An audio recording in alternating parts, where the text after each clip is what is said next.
Well, let me give you one great, beautiful, positive example of how your actions matter. And this, I know is true because it happened in my house. So this past Friday, we have wallpaper in my house that's ripped, okay? So for a while, I've been telling my wife, get the guy, fix the wallpaper. Okay, finally she gets the guy. I forget his name.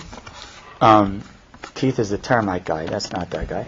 Okay, he also came to my house. Anyhow, so this guy comes into the house, and he sees my daughter praying. So he sees my teenage daughter praying. He says, "Oh, girls pray also? Do they also wear tefillin?" So my wife didn't even know the guy was Jewish. Maybe his name was Brian. I didn't even know the guy was Jewish. She says, "Yeah." She says, "No, girls could pray, but they don't wear tefillin." He says, "Oh, well." He said, "Let me tell you a little story." He says, "I once went to work in a guy's house named Eddie. And every day I went to Eddie's house, and Eddie would be praying. And I went there a few days in a row, and he'd be putting on his talit, putting on his tefillin every single day.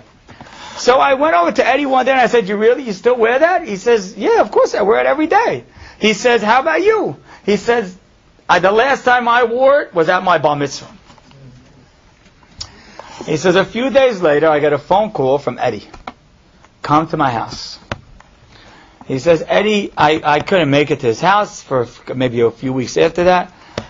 He finally gets to Eddie's house. Eddie's away. Eddie's in the Orient. Eddie's wife answers the door. She says, "Yeah, my husband wanted you to come. He left something for you in the trunk of the car."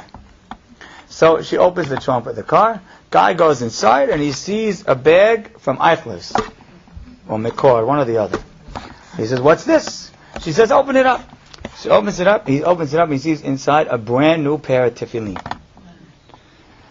He says, "I didn't make anything of it." And then I was speaking to some people, and I realized that tefillin could cost $1,400.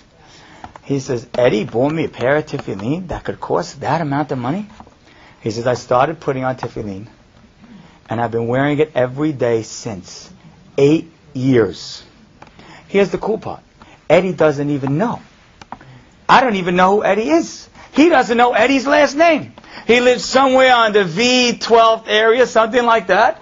And we have no idea. I don't know if he's Syrian. I don't know. The fact that he went to the Orient, the fact that he's praying at home, the fact that he bought the guy tefillin from the court, sounds very SY, but I don't know. And the fact that he lives on V, I don't know. I have no idea who he is. But he did a small act, and it had consequences. That here's a man who's wearing tefillin 8 years later because of what you did. The way Hashem created the world is not where you just sit around and do what you want and hope that miracles come and clean it up. That's not Emunah. Emunah is believing that Hashem cares about every single thing I do. That's Emunah. That what I write, what I say, what I see, what I listen to matters. It's true with your credit card. It's true with how you talk to your children. It's true with how your children talk to one another. It's true with what they're doing today. Whatever your kids are doing right now will impact them in 10 years from now and in 20 years from now. I try to tell my kids this all the time. I said, "Guys, you think Daddy gives classes? I can't just get up and give classes. Whatever I did at 15 or 10 impacted it today." It's true, and I could go through the sequence with you. That's how the world works. So our Mishnah, although it's so basic, is so powerful. You could take the first explanation of the Chafetz Chaim, that Hashem is viewing it in so many different ways, or you could take the more modern explanation that Hashem has even new ways to show us how well He can view it. Or you can take the explanation that we gave, that Hashem is showing you how much the world is watching what you're doing, and it matters in your lifetime. Or you can take the even deeper explanation that the Mishnah is telling us that what you're doing is being listened to and watched, and you need to listen and you need to watch, because it's going to impact what you do here and what you do in the next world. Or you could take the most famous explanation of the Mishnah, that there are 3 things to pay attention to every day.